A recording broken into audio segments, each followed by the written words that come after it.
ओम श्री राधा कृष्णाभ्याम नमः। श्री जयदेव कवि विरचित श्री गीत गोविंद 12वां सर्ग 23वां प्रबंध।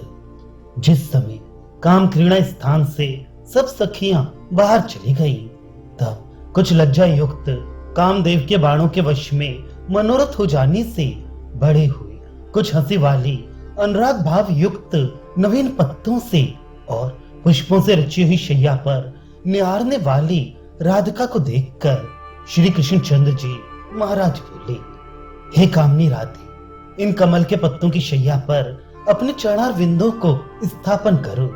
ये नवीन कोमल पत्तों की शैया तुम्हारे चरण रूपी पल्लवों के शत्रु हैं।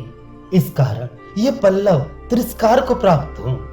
अभिप्राय कि जब तुम इस शैया के पल्लवों के मस्तक पर निज चरण पल्लव स्थित करोगी, तो ये शैया के पल्लव आप ही तिरस्कार को प्राप्त हो जाएंगे। हे प्रिय, तेरे क्षण मात्र के लिए अधीन जो मैं नारायण हूँ, उसके तुम क्षण मात्र के लिए अनुकूल हो जाओ। हे सुंदरी, अनेक प्रकार की विनती से मैंने तुझे बुलाया है। इस कारण मैं थोड़े समय के लिए तुम्हारे चरणों की सेवा करूंगा, उन्हें दबाऊंगा। तुम मेरे सदृश किंकर की ओर कृपा दृष्टि करो और मुझे नुपुर के तुल्य शैया पर ग्रहण करो, कारण कि मैं नुपुर सदृश होकर तेरे पीछे गमन करता हूँ। हे सुंदरी, अपने मुखचंद्र से अमृत तुल्य वचनों को कहकर मेरे कानों को तृप्त करो, और मैं भी विरह समान स्थित आपके स्तनों के ऊपर से वस्त्र को हटाऊंगा। हे सुंदरी राधे, मेरे संग काम भोग में आसक्त होकर मेरी छाती पर ये स्थूल कड़े स्तनों को रखकर मेरे कामदेव के दुख को शांत करो, कारण कि जल सहित घड़े को हृदय पर रखने से दुख की शांति अवश्य होती है। हे भामनी राधे, अपने अधर रूपी रस अधरामृत के पान से आप में लगा है मन। विरह की अग्नि से जला हुआ निश्चल की भांति मृतक समान मुझे देखकर मुझे जलाओ, कारण यह कि अमृत के देने से मृतक भी जीवित हो जाते हैं। हे चंद्रमुखी राधे, बहुत समय के विरह से व्यथित और कोकिला के शब्द सुनकर अत्यंत व्याकुल मेरे दोनों कानों में कंठ गीत की भांति मणि जड़ित स्वर्ण के करधनी को शब्द करा। उस शब्द से मेरा दुख दूर हो जाएगा। हे राधे, तेरा ये नेत्र निष्प्रयोजन क्रोध से व्याकुल मुझे देखने को लज्जित की भांति नीचता है। इस कारण तुम अपने क्रोध को छोड़कर रति खेद को त्याग दो। अभिप्राय, क्रोध को त्याग करके मेरे संग रमण करो। श्री जयदेव स्वामी का कहा यह गीत कि जिसमें पद पद पर श्री कृष्ण चंद्र के आनंद का वर्णन है, सो ये गीत श्रृंगार के रसिक जनों को मनोरम हो, रति का रस और भाव सात्विक आदि के भाव के विनोद को प्राप्त करे। अब राधा कृष्ण जी के सुरत भोग क्रीड़ा का आरंभ हुआ। जिस क्रीड़ा के प्रारंभ में अत्यंत प्रगाढ़ आलिंगन करने में, रोमांचों के खड़े होने से और क्रीड़ा के समय हाव भाव कटाक्ष युक्त देखने में, पलकों के चलने से और अधरामृत के पान करने में, कथाओं की क्रीड़ा से कामदेव की कला से युक्त रति संग्राम करने में जो आनंद की प्राप्ति में विघ्न हुए थे, वो सब जब समाप्ति को प्राप्त होने लगे, तब अवर्णनीय आनंद प्राप्त होने लगा। भुजा रूपी लता से बंधे हुए और कुंभ सदृश स्तनों के भार से पीड़ित, नखों से खंडित और दांतों से अधरोष्ट वात और कटी पश्चात भाग से ताड़ित और हाथों से केश पकड़कर नमाकर अधरामृत से मोहित हुए श्री कृष्ण चंद्र जी महाराज अवर्णनीय तृप्ति को प्राप्त हुए।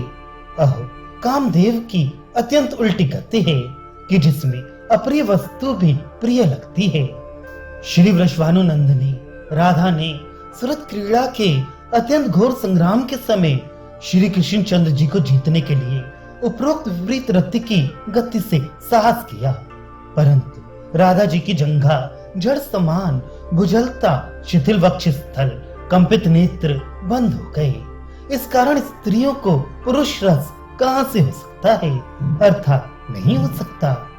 उस राधा महारानी को श्वेत छाती और रक्त नखों से चिन्हित, निद्रा से रक्त हुए दोनों नेत्र, छिपी हुई लालमा से युक्त अधरोष्ट, शिथिल हुई केशों की माला, रत रंग के आनंद से गिरी हुई करधनी और वस्त्र, इस भांति राधा के नेत्रों में लोग कामदेव के बाणों से श्री कृष्ण चंद्र जी का मन विंध गया। ये अद्भुत आश्चर्य हुआ। वह क्या, नक्षत, जागरण, चुम्बन, केशों का खींचना, वस्त्र ग्रंथि विमोचन, ये कामदेव के पांचों बाण हैं, सो तो राधा जी के लगे और मन विधा श्री कृष्ण जी का यही आश्चर्य है। श्री कृष्ण ने श्री राधा जी को संबोधन करके कहा कि हे सुंदरी, जिस समय तू समुद्र से उठकर मेरे को स्वयंवर में प्राप्त हुई थी और मृडानी पति महादेव जी को नहीं मिली, तो क्रोध करके शंकर ने हलाहल विष पान कर लिया। ये कृष्ण कथित वाक्य को सुनकर श्री वृषभानुनंदिनी राधा जी कुछ अन्य मना हो गई, तो कृष्ण चंद्र जी ने झट राधा जी की छाती के कपड़ों को हटाकर कुछ युगलों पर दृष्टिपात किया। ऐसे भाव युक्त श्री कृष्ण चंद्र जी सकल जीवों को मंगलप्रद हों।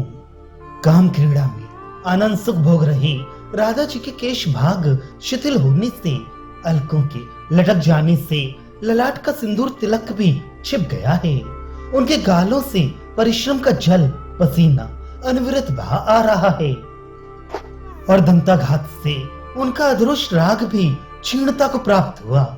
इस तनु का हार और नितंब भाग की मेघला करधनी भी शिथिल हो गई है और फूलों का आभरण गहना आदि भी विदलित हो गया है। ये काम कौतूहल के होने से ये दशा देख रानी जी ने लज्जित होकर अपने दोनों हाथों से स्तनों और जघन को ढांक लिया। ऐसी राधा की अवस्था को देखकर श्री कृष्ण चंद्र ने अपने मन में ये कहा कि राधा जी मुझे काम भोग की ओर खींच रही हैं। कामदेव के प्रबल वेग से रति रसरंग के समय श्वास के तीव्र वायु से कांपते हुए स्तनों के ऊपर स्पर्श से हुई जो अत्यानंद की अधिकता, उससे आलस्य युक्त और कार्य करने में असमर्थ है शरीर जिसका, ऐसी मृगनयनी स्त्री के मुखारविंद का जो चुम्बन करता है वह मनुष्य भाग्यवान है। श्री वृषभानुनंदिनी राधा जी श्री कृष्ण जी से सम्मानित और रति क्रीड़ा से अत्यंत थकी हुई सूरत के अंत में गोविंद भगवान के प्रति सादर आनंद युक्त बोली। रति रसरंग की क्रीड़ा के अंत में कामदेव की व्यथा जिसकी दूर हो गई है, ऐसी राधा निज वश में किए श्री कृष्ण चंद्र के प्रति अपना श्रृंगार कराने की इच्छा से बोली।